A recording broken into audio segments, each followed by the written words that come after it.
خراب کرنے پر تلا ہوا ہے۔ یہ پہلی مرتبہ پاکستان کی تاریخ میں نہیں ہوا، اس سے قبل بھی پاکستان کی تاریخ میں اس طرح کی نفرتیں پھیلانے کی سازشیں ہوئی ہیں۔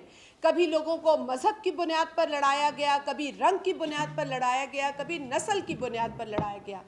آج پھر یہ فتنہ عمران نیازی اس طرح کی کرتوتیں کر رہا ہے، اس طرح کی سازشیں کر رہا ہے۔ اس نے لوگوں کی گھروں میں جھگڑے ڈلوا دیے، اس نے دوست کو دوست سے لڑوا دیا، اس نے جس طرح کی ڈس سروس اس پاکستانی سوسائٹی کے لیے کی ہے وہ شاید کبھی کسی نے نہ کی ہو۔ میں نے پہلے بھی اپنی ایک پریس کانفرنس میں کہا تھا کہ بدتمیزی کرنا آتی ہے لوگوں کو، گالی دینا آتا ہے لوگوں کو، اور ان مخالفین کو بھی آتا ہے جن کو یہ گالیاں دلواتا ہے، لیکن ہر شخص جو ہے اپنی تربیت اور اپنے جو ویلیوز ہیں اس سے مجبور ہے، کیونکہ یہ ہمیں نہیں سکھایا گیا کہ لوگوں کو کا گریبان پکڑو، لوگوں کو ماں بہن کی گالی دو یا ان کو ذلیل کرو ان کے گھر والوں کا نام لے کر، یہ ہمیں نہیں سکھایا گیا۔ لیکن عمران خان چونکہ کوئی فیملی ویلیوز اس کے پاس ہے نہیں، اس کو فیملی کا پتہ نہیں ہے، آج بھی اس عمر میں بھی وہ ایک بیچلر کی طرح زندگی گزار رہا ہے، اس کے اوپر اپنے بچوں کی ذمہ داری ہے نہیں۔ آپ لوگ یہاں بیٹھے ہیں، آپ کے جو گھر ہے جس میں بچے ہیں، آپ لوگ خود بھی اپنے گھروں کی ذمہ داریاں نبھاتے ہوں گے، بچوں کی اسکول کی فیسیں دیتے ہوں گے، گھر کا خرچہ اٹھاتے ہوں گے۔ اس شخص نے تو کبھی اپنا خرچہ نہیں اٹھایا، یہ اپنے گھر کا خرچہ کیا اٹھائے گا؟ ساری زندگی تو دوستوں کی جو ہے وہ پیسوں پہ پلتا رہا ہے۔ پھر اس کے بعد اس نے اے ٹی ایم مشینیں جو ہیں وہ اپنا لیں، اے ٹی ایم مشینوں کو جب حکومت میں آیا تو ان کو فیضیاب کیا تاکہ جو ان کا قرضہ اس پر چڑھا ہے وہ کسی نہ کسی طریقے سے اتارے، کیونکہ فیور لیتے ہو تو فیور واپس بھی کرنا پڑتا ہے۔ یہ تو اپنے کھانے کا بل نہیں دیتا، یہ تو اس طرح کا آدمی ہے۔ آپ نے اس کی تصاویر دیکھی ہوں گی کہ کھانا کھا رہا ہے، اگلا بندہ اس کا منہ دیکھ رہا ہے، تو یہ تو اس کی ویلیوز ہیں۔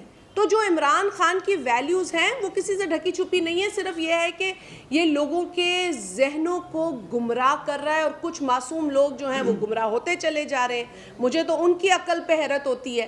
جہاں تک سوال پیدا ہوتا ہے سیاست کا، دیکھیں پاکستان کے اندر ہم نے دیکھا 90s کی سیاست ہوئی، اس کو یقیناً اس نے نقصان پہنچایا، اور پھر سیاسی جماعتوں نے خود اس بات کا اعتراف کیا کہ ہمیں ایک دوسرے سے لڑنے کے بجائے پاکستان کے اندر جمہوریت کو مضبوط کرنے کی ضرورت ہے، ہمیں اپنے جو ڈفرینسز ہیں ان کو الگ کرنا ہے۔ ڈفرینسز ہوتے ہیں، کیوں نہیں ہوتے؟ آج بھی جو جماعتیں حکومت میں بیٹھی ہیں ان کے کئی نظریاتی ڈفرینسز ہیں، ان کے کئی ماضی میں ایسے ڈفرینسز ہیں جو بیٹھ کے عقل دنگ رہ جاتی ہے کہ بھائی یہ بھی ہمارے اندر جو ہے وہ ڈس ایگریمنٹ ہوا ہے۔ لیکن پاکستان کے لیے، پاکستان کی سالمیت کے لیے، پاکستان کے اندر سٹیبلٹی کے لیے، پاکستان کے امن کے لیے، جب ہم افغانستان کے امن کی بات کرتے ہیں تو ہمیں پاکستان کا امن بھی پیارا ہونا چاہیے۔ جب ہم دنیا کے امن کی بات کرتے ہیں تو ہمیں پاکستان کی استحکام کا بھی سوچنا چاہیے۔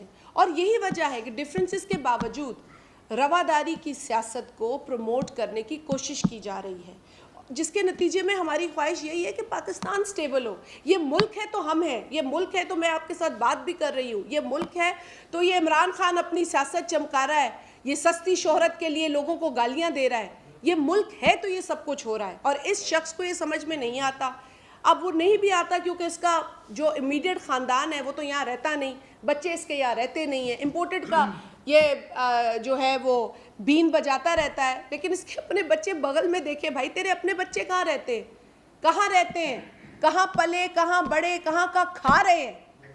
اور ایک طرف کہتا ہے امپورٹڈ، دوسری طرف ویسٹ کی مثالیں، ویسٹ کے اخلاق سے بڑا واقف ہے۔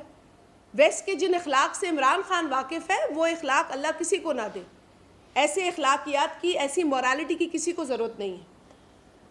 ہم اپنا ایمان، اپنا دین اپنے پاس رکھتے ہیں، ہمیں اس کی نمائش کرنے کی ضرورت نہیں ہے۔ ہمارا حساب اللہ تعالیٰ نے لینا ہے اور وہ روز قیامت پہ لے گا، یہ ہمارا ایمان ہے۔ ہمیں عمران نیازی کو نہیں بتانا اپنے ایمان کے بارے میں، اور اللہ نہ کرے ہم ایسے بیہودہ شخص کو بتائیں اپنے ایمان کے بارے میں۔ وہ خود کتنا بڑا بیہودہ واہیات شخص ہے، یہ دنیا جانتی ہے۔ آنکھوں پہ پردہ کیوں پڑ جاتا ہے لوگوں کے، اس کے ماضی نہیں پتہ۔ آج تک اس کی تصاویر، وہ خاتون جو میکسویل ہے، جو چھوٹی بچیوں کی ٹریفکنگ میں پکڑی گئی، جو گرفتار ہے آج مغرب میں، جس کا یہ مثالیں دیتا ہے، یہ اس کے ساتھ دوستی تھی اس شخص کی، تو اب میں اس کی اخلاقیات میں تو جتنا بھی بات کروں وہ کم ہوگا. اس کو آ کے جو قوم سے خطاب کرنا ہوتا ہے اس میں اپنی اخلاقیات اور دوسروں کی اخلاقیات پر درس دیتا ہے, خطبے دیتا ہے. لیکن یہ شخص خود کتنا گھنونا ہے یہ جانتا ہے. وہی شخص ایسی باتیں کرتا ہے جس کو اپنا پتہ ہے. بہرحال کیونکہ آج سیاسی صورتحال جو ہے اس پر بھی بات کرنی ہے آپ سے, اور جو ہم نے دیکھا ہے کہ 22 تاریخ کو پنجاب اسمبلی میں تمام تر کارروائی ہوئی ہے. وہاں پر آپ نے دیکھا کہ نئے چیف منسٹر کے انتخاب کے لیے الیکشن ہوا, اور یہ انتخاب عمل میں آیا. اس انتخاب کے بعد جو سیٹس میرا خیال ہے 20 سے زائد سیٹس کے اوپر نااہلی کا فیصلہ عدالت عظمیٰ نے سنایا تھا. اس کے بعد جو بائی الیکشنز ہوئے اس کے نتیجے میں جو لوگ کامیاب ہوئے ان کے حلف کے بعد یہ چیز سامنے آئی. جو ہے وہ اس ہدایت پر عمل نہ کرنے کے نتیجے میں کیا کانسیکوینسز ہوتے ہیں وہ تو آئین ہے. لیکن انٹرسٹنگلی سپریم کورٹ کی ایک ججمنٹ بھی ہے. اب سپریم کورٹ کی جو ججمنٹ ہے اس کے اندر آپ جانتے ہیں کہ اس ججمنٹ میں انہوں نے 63A کی انٹرپریٹیشن کی, اور انٹرپریٹیشن کے مطابق انہوں نے 20 سے زائد اراکین کو ڈسکوالیفائی کر دیا. اگر یہ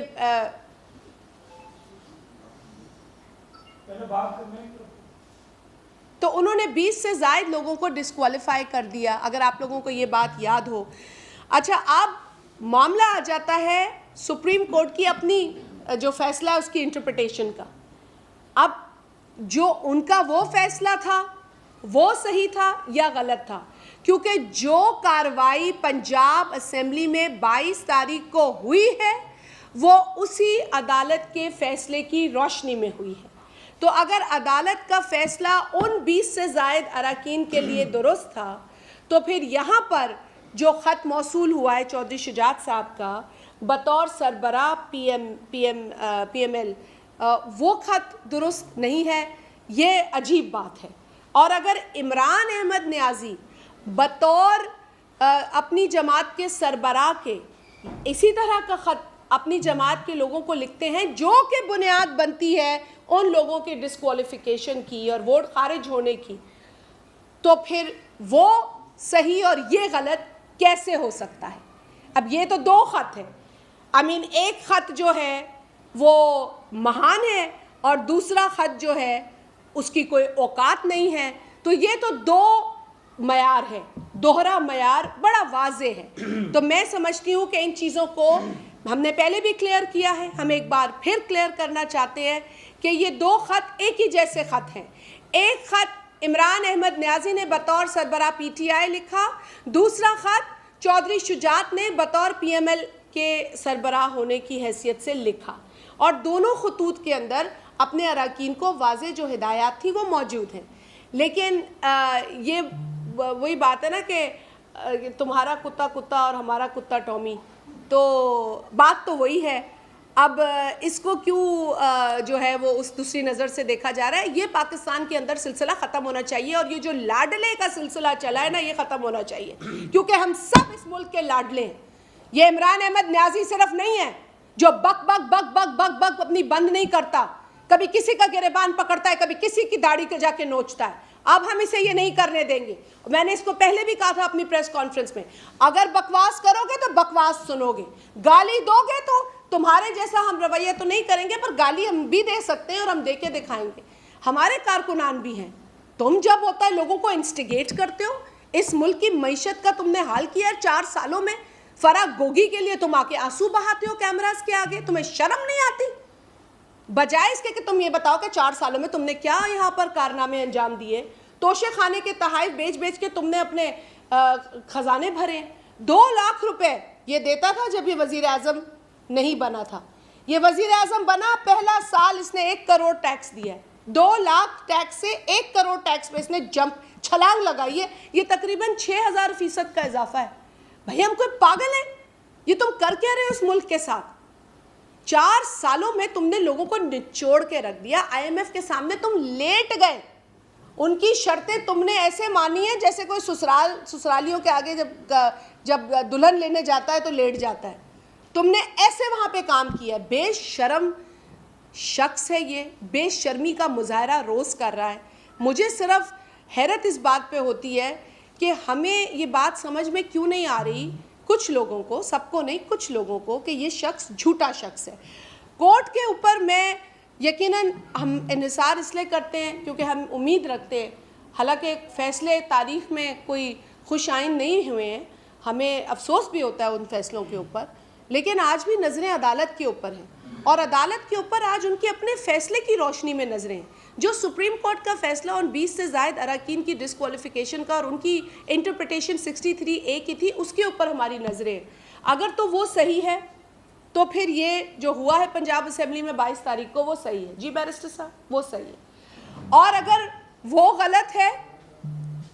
غلط ہے تو پھر میں عدالت کو غلط کہوں, پھر میرے پہ کوئی کنٹیمپٹ نہ ہو, لیکن یہ تو عدالت کا فیصلہ ہے نا جی. اچھا, شاہ محمود قریشی صاحب سے کوئی پوچھتا ہے, کسی ماضی کی ایک کلپ چل رہی تھی, اگر آپ نے بھی دیکھی ہے, چلائی ہوگی, اس میں پوچھا گیا کہ جی اسپیکر کی رولنگ کے بارے میں, تو انہوں نے کہا جی اسپیکر کی رولنگ تو چیلنج نہیں ہو سکتی. انہوں نے بالکل اس طریقے سے جس طرح وہ بات کرتے ہیں, مطلب وہ تو ایسے بات کرتے ہیں نا جیسے ان کے لفظ کے بعد تو بس this is the end. تو شاہ محمود قریشی صاحب جیسے بڑے پائے کی جو اپنے آپ کو سیاستدان سمجھتے ہیں, وہ کہتے ہیں, ان کے اپنے الفاظ ہیں کہ ہم چیئر کی رولنگ کے جو بات ہے وہ نہیں ہو سکتی, چیئر کی رولنگ پر کوئی اور ڈیسیشن نہیں آ سکتا. یہ باقاعدہ ان کے اپنے الفاظ ہیں, ٹھیک ہے نا جی. اب آ جاتے ہیں بینچ کے اوپر.